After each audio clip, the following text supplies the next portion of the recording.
আঞ্জুমানে কাদেরিয়া হুসেনিয়ার পক্ষ হতে শহীদ সম্রাট হুজুর ইমাম হোসেন আলাইহিস সালাম পাকে শাহাদত পাককে याद করে শহীদ আজম হুজুর ইমাম হোসেন আলাইহিস সালাম পাকে মহান কুরবানিকে याद করে পালিত হচ্ছে জিকরে শাহাদত পাক।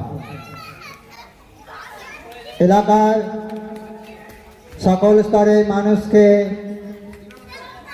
সোনাতলা আঞ্জুমানে কাদেরিয়া হুসেনিয়ার পক্ষ হতে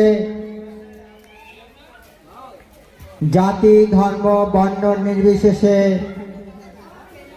গ্রামের প্রত্যেক মুমিন ও মুমিনিয়াতকে আন্তরিকভাবে দাওয়াত জানানো হচ্ছে। আপনারা এই জিকরে শাহাদত পাকে হাজির হয়ে নিজে নিজে সভাবে দাঁড়ায় ও নেয়ামতে কওনেন হাসিল করবে।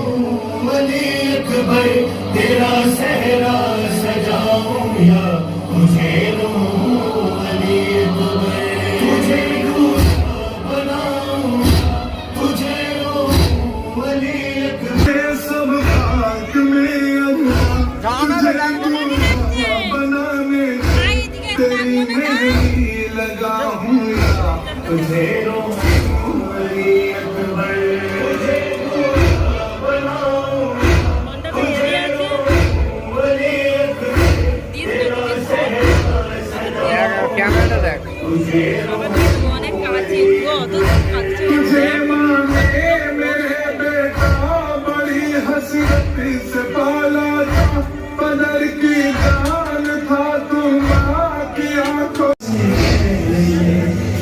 बना